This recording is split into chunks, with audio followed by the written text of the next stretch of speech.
mudah-mudahan beliau memberikan tausiahnya untuk lebih mengenal pada Nabi Muhammad SAW. Karena tidak mungkin kita hadir di sini kecuali rasa cinta karena kangen pengen dengar daripada samailnya Nabi Muhammad SAW. Mudah-mudahan ketika kita mencintai Nabi Muhammad SAW, mudah-mudahan kita nanti dikumpulkan dengan orang yang kita cintai. Amin ya rabbal alamin. Pada beliau Ustaz Hasan Basri kami persilakan. Allahumma sholli ala Muhammad.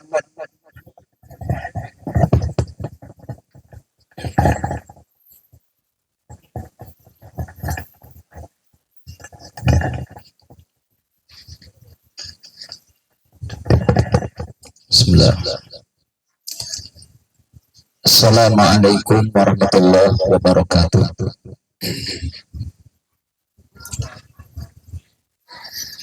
Innal hamdalillah wassalatu wassalamu ala Rasulillah Sayyidina Muhammad bin Abdullah wa ala alihi wa sahbihi wa man tabi'ahum bi ihsanin ila yaumil qiyamah amma ba'du.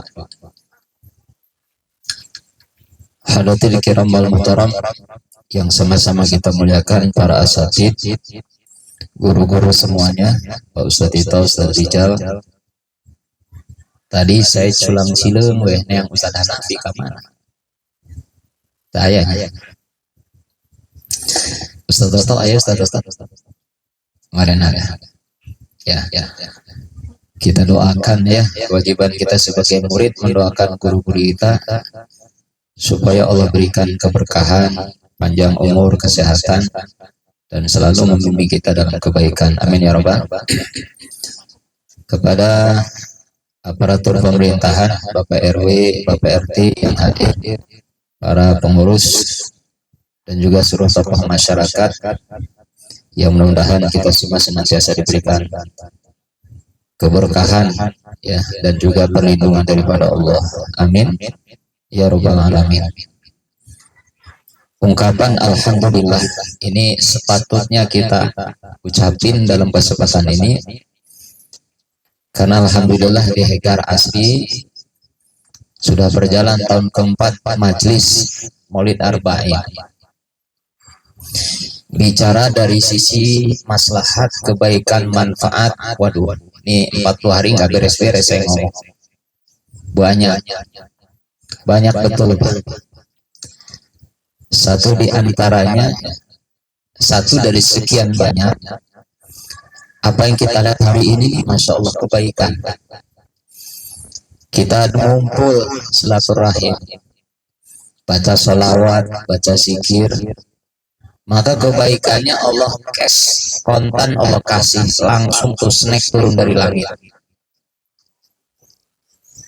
Bapak nggak usah beli, nggak usah masak, datang tuh simsalabim, piring berjejer. Alhamdulillah, tuh balasan cashnya. Belum lagi balasan yang lain belum kelihatan. Subhanallah. Apa manfaat yang lain barokah daripada majlis? Yang paling penting adalah ngumpulnya kita ini menjadi sarana wasilah untuk menemukan kecintaan kita kepada Rasulullah Sallallahu Alaihi Wasallam. Berbicara tentang cinta, ngumpulnya kita di sini baca sholawat. Nah ini sebetulnya kan Maulid berjanji, dalamnya itu kan risalah nubuwah, kisah ya, yang menceritakan sosok Nabi Muhammad dari A sampai Z. Sebetulnya itu Pak, ya mungkin karena kita belum terbahas satu-satu, ya loba nutung artina gitu, nangtung we, baca aja, tapi nggak apa-apa, paham nggak paham, Allah kasih kebaikan buat kita semuanya. Hadirin rahmati Allah. Jadi kita ngumpul di sini apa? Belajar mewujudkan cinta kepada Nabi. Karena rasa cinta itu Allah sendiri yang nyuruh, bukan Ustadz Tito, bukan saya. Allah yang nyuruh kita, ayo cintai Nabi. Kalau kita coba mengamati dalam surah Al-Ahzab 56, Yang mana ini ayat Allah tampilkan, ditampilkan dalam berjanji awal banget. Apa Allah firmankan dalam surat Al-Ahzab 56, innallaha wa malaikatahu yusalluna 'alan nabi ya ayyuhalladzina amanu sallu alaihi wasallimu taslima. Ini dalil. Terlepas ada pro kontra, ngapain maulid berjanji bid'ah, cek aing mau bodo amat. Ini sebetulnya wasilah cara kita belajar mencintai Nabi, karena yang nyuruh bukan kita, bukan ulama, bukan habib, Allah yang nyuruh. Ya. Yuk kita kupas sedikit ayat ini. Di dalam ayat yang singkat ini, innallaha wa malaikatahu yusholluna 'alan nabi. Allah menceritakan tentang dirinya. Allah bilang sendiri, innallaha, sesungguhnya Allah. Berarti Allah ngomongin diri sendiri. Sesungguhnya aku, kalau bahasa lainnya begitu. Sesungguhnya Allah. Lalu disebut makhluknya, makhluk yang dekat dengan Allah. Siapa mereka? Wa malaikatahu, dan para malaikatnya, seluruh malaikat tanpa terkecuali. Lalu Allah bilang apa? Yusalluna 'alan nabi, aku dan para malaikat semua berselawat kepada Nabi. Nah, ini ada orang yang, maaf ya, mindsetnya negatif.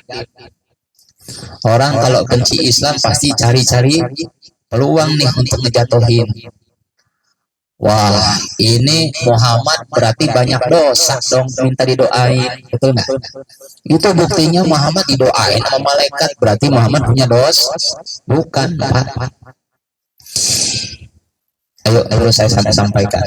Jadi ayat ini bukan berarti menunjukkan bahwasanya Nabi punya dosa, kelemahan, perlu didoain, bukan. Ini ayat kalau saya ambil dalam keterangan tafsir Al-Misbah maupun tafsir Al-Mukhtasar, esensi atau pelajaran penting daripada ini ayat, Allah ingin menunjukkan betapa cintanya Allah ini kepada makhluk yang namanya Muhammad. Selain Allah ingin menunjukkan cintanya kepada beliau, Allah pun ingin memuji betapa tingginya kedudukan Rasulullah SAW. Itu sebetulnya, bukan berarti Nabi begitu, oh Nabi berarti punya dosa, doain. Bukan, Allah ingin menunjukkan inilah kekasihku, gitu. Sosok manusia yang kedudukannya tinggi. Saking mulia Nabi Muhammad, Pak. Saking mulianya, walaupun Nabi Muhammad ini bisa terbilang Nabi paling bontot, Khatamul Anbiya wal Mursalin, Nabi yang paling terakhir. Tapi ketika Allah menciptakan Nabi Adam alaihissalam di surga, itu Nabi Adam langsung dia menyaksikan bahwasanya ada nama satu makhluk yang nama itu bersanding dengan nama Allah tertulis di pilar-pilar surga. Siapa nama itu? Muhammad Sallallahu Alaihi. Orangnya belum lahir, tapi namanya sudah terpampang di pilar-pilar surga. Subhanallah. Nah, itu dia. Ya. Jadi sebelum lahirnya Nabi Adam saja nama itu udah ada, Pak. Cuman memang itu secara jasad belum Allah lahirin, tapi nurnya, namanya sudah terpampang di pilar-pilar surga. Jadi wajar dong, ya. Allah ingin menunjukkan inilah kekasih. Itu.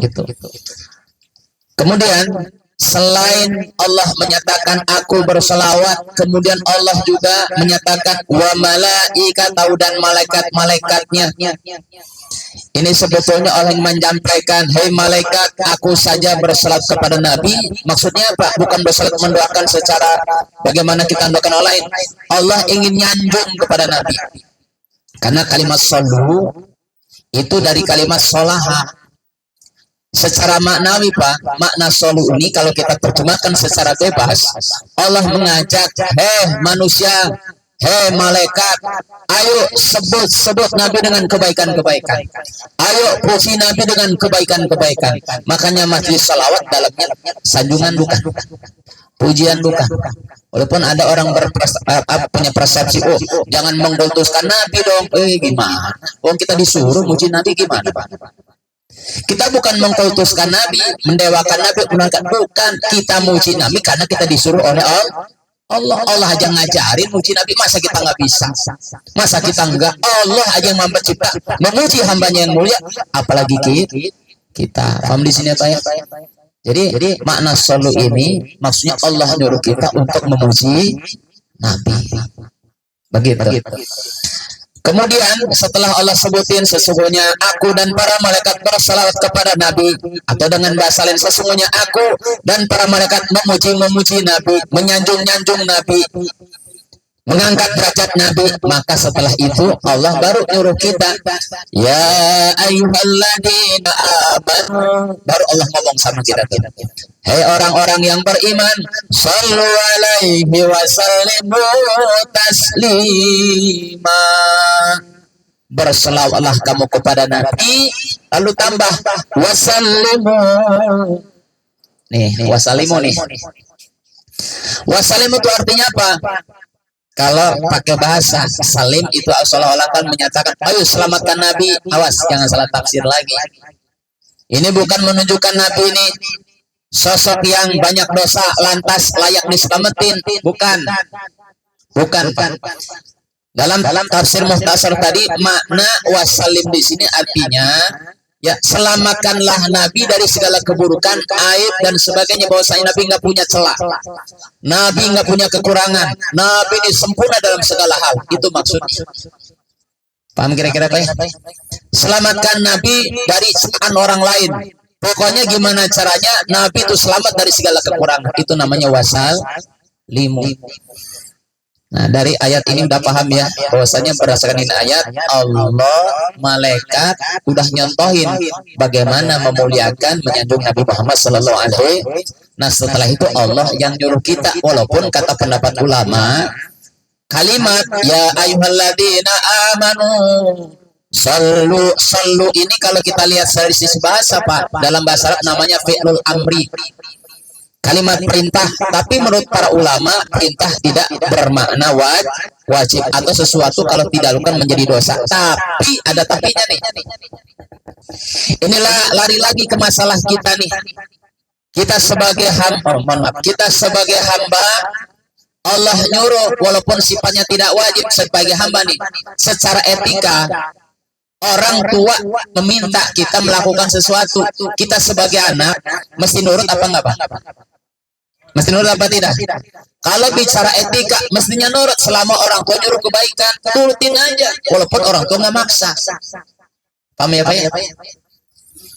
Orang tua nyuruh kita, walaupun sifatnya tidak wajib, selama itu kebaikan. Kalau kita bicara etika, turutin. Apalagi Allah. Paham ya Pak ya? Apalagi Allah yang nyuruh tuh. Memang Allah tidak mengatakan siapa yang tidak berselawat masuk neraka. Siapa yang tidak berselawat nanti akan diazab. Tidak ada ayatnya. Tapi orang yang merasa punya etika adab, Allah aja ngasih contoh, kira kurang itu. Gitu ya. Jadi dari dalil sini sudah cukup kita sebagai umat Nabi Muhammad dikasih contoh sama Allah bagaimana memuji Nabi, menyanjung Nabi, tentunya dengan kalimat-kalimat yang baik. Insya. Nah ini ya yang jadi landasan lahirnya nih kitab-kitab berjanji, karena dalamnya kalau bapak baca semuanya sanjungan dalamnya. Satu. Kemudian saya angkat lagi ayat di mana Allah nyanjung Nabi. Ini lebih apa ya? Lebih spesifik lagi. Kalau tadi kan sanjungan sifatnya umum. Dalam bentuk salu itu sanjungan umum. Nah sekarang dalam ayat lain surat At-Taubah ayat 128 ditulis juga tuh di Muqaddimah. Dalam ayat ini secara gamblang bagaimana Allah memuji Nabi. Laqad ja'akum rasulun min anfusikum azizun 'alaihi ma 'anittum harisun 'alaikum bil mu'minina raufur rahim.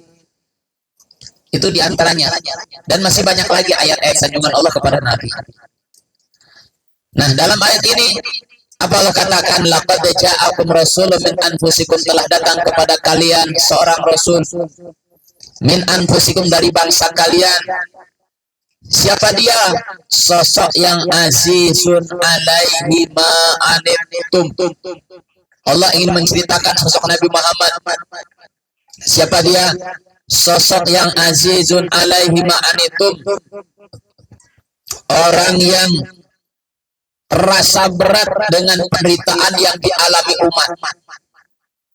Maknanya apa, Pak? Maknanya Nabi Muhammad ini selama hidupnya dia merasakan betul beratnya mental, beratnya perasaan ketika melihat keadaan umat. Itu Nabi. Makanya dikuatkan dari hadis Imam Sayyidina Hudzaifah radhiyallahu anhu, karena Nabi SAW mutawassilul ahsan daimul fikrah, diperkuat. Kata Sayyidina Hudzaifah, karena Hudzaifah ini salah satu, kalau bahasa kita, sahabat Nabi iya, santri Nabi iya, sebab kemana-mana ngintil we, cuma mengintil we, bilu gitu. Jadi beliau tuh hafal banget bagaimana mimik muka Nabi, keadaan Nabi, sedihnya Nabi, senangnya Nabi, hafal betul tuh Sayyidina Hudzaifah. Nah, yang beliau saksikan bagaimana Nabi diceritain sama Hudzaifah tuh, karena mutawassilul ahsan, sosok manusia mulia yang selalu dirundung dengan kesedihan. Tapi sedihnya jangan salah paham ya Pak, beda sedih Nabi sama kita. Kalau kita sedihnya karena apa? Kalau Bapak sedihnya karena apa? Can gajian. Ini kan muka-muka sedih semua nih Pak. Tanggal berapa nih Pak Ustaz? Ini tanggal-tanggal sakaratul maut ini ya. Ketahuan tadi salamnya lemes banget. Coba kalau tanggal muda kenceng jauh. Kalau kita sedihnya nggak punya duit, kalau kita sedih hidup miskin, kita sedih nggak punya apa-apa, tapi Nabi bukan itu yang bikin Nabi sedih melihat kondisi umat masih banyak yang nyembah berhala. Masih banyak yang tentang dakwah Nabi, ngusir Nabi, caci maki Nabi. Jadi kalau Nabi Pak menyampaikan kebaikan, ngajak kepada Islam, dicaci maki Nabi nggak marah. Yang ada sedih. Ya, makanya beliau katakan mutawassilul ahsan, dirundung kesedihan. Sedih bukan karena tidak punya apa-apa, sedih lihat kondisi umat. Daimul fikrah, yang hari-hari tiada waktu kecuali mikirin umat. Itu kata Sayyidina Hudzaifah. Bahkan dalam riwayat lain Rasulullah yang menceritakan Sayyidatina Aisyah, istri Nabi sendiri. Beliau menyaksikan bagaimana Nabi Muhammad setiap mau tidur dan menyaksikan Nabi itu tidurnya aja Pak nangis. Itu bantalnya basah dengan air mata. Nangis mikirin apa? Mikirin Nah kalau Bapak basah apa? Basah iler kita mah.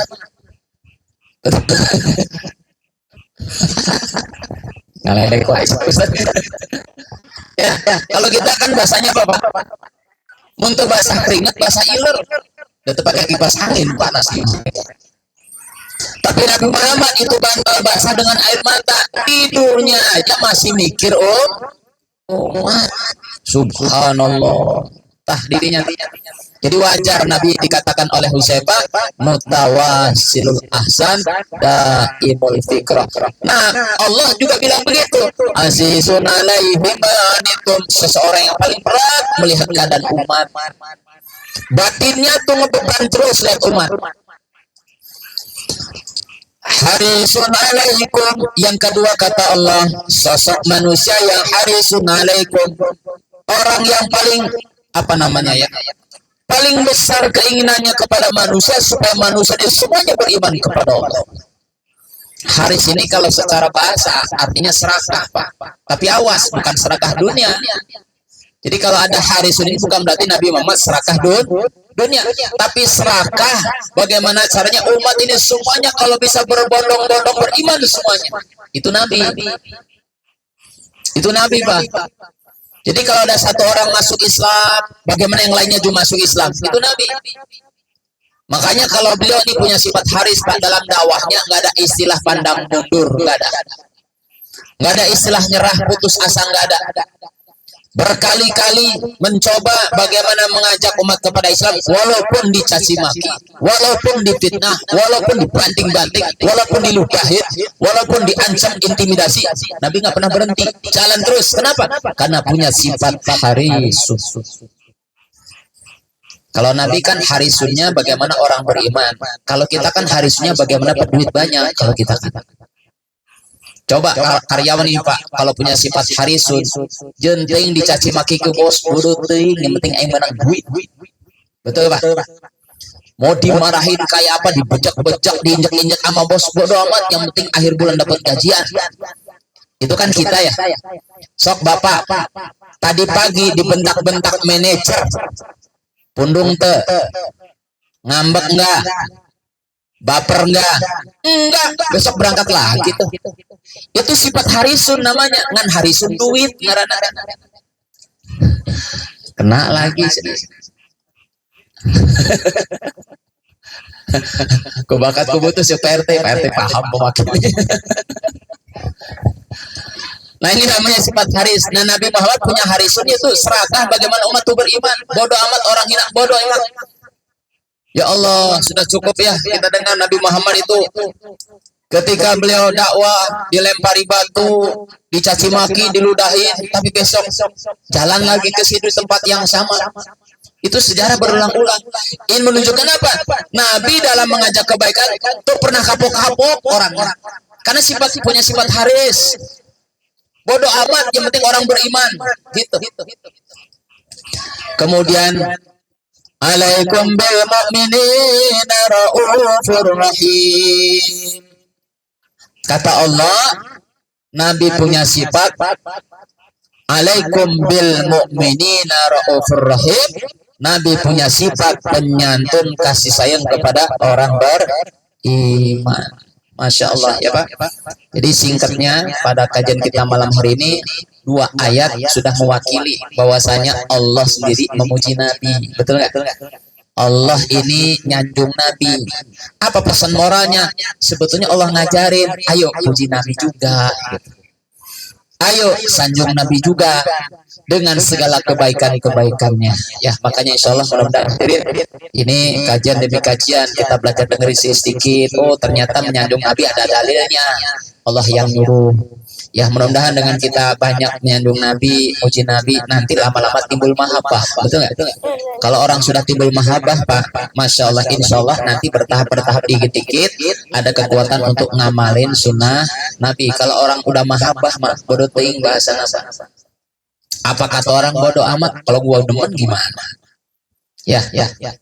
Bapak, maaf ya, Bapak. Nah, ada laki-laki. Bapak mau udah kawin semua lah. Ada laki-laki demen sama perempuan. Maaf, perempuan ini nggak cantik. Nggak hidung, pesek. Punten ya, saya nggak ngomong istri Bapak nih, saya nggak sebutin. Ada laki-laki cinta sama perempuan. Punten nih, nggak hidung, pesek, pendek, oke. Tapi karena cinta, dia datang mau ngelamar. Orang kampung heboh. Siapa senang mata kamu normal apa enggak? Emang kenapa? Itu cewek hitam, udah hitam, pesek, pendek pula. Bodoh, aing geus bogoh kan gitu judulnya Pak. Betul tak? Kalau orang sudah cinta, tai kotok rasa coklat. Betul tak? Benar. Ya, cobain rasa coklat.